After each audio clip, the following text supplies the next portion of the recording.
যে কোনো মেগা টুর্নামেন্টের আগে ভক্তদের আগ্রহ কেন্দ্রে থাকে জার্সি। আসন্ন চ্যাম্পিয়ন্স ট্রফির জন্য বাংলাদেশ ছাড়া বাকি 7 দেশই প্রকাশ করে ফেলেছে অফিসিয়াল জার্সি, যা পরে এবারের আসরে মাঠ মাতাবেন ক্রিকেটাররা। বাংলাদেশ ক্রিকেট ভক্তরা অধীর অপেক্ষায় ছিলেন কবে প্রকাশ্যে আসবে টাইগারদের জার্সি। শেষ হয়েছে ভক্তদের সেই অপেক্ষার। টাইগারদের লাল সবুজ জার্সি প্রকাশ্যে এনেছে বাংলাদেশ ক্রিকেট বোর্ড বিসিবি। এর আগে বিভিন্ন দেশে এক এক স্টাইলে উন্মোচন করেছে নিজেদের জার্সি, তবে ব্যতিক্রম বাংলাদেশ।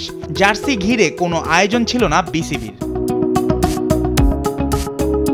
রোববার অফিসিয়াল ফেসবুক পেজে টাইগারদের চ্যাম্পিয়ন্স ট্রফির জার্সি নিয়ে একটি ভিডিও প্রকাশ করেছে বিসিবি। বরাবরের মতোই এবারের জার্সিতেও আছে লাল সবুজের কম্বিনেশন। অনেকের ধারণা ছিল জুলাই বিপ্লবের থিমে করা হতে পারে বাংলাদেশ দলের এবারের জার্সি, তবে তেমন কোনো থিম ব্যবহার করা হয়নি।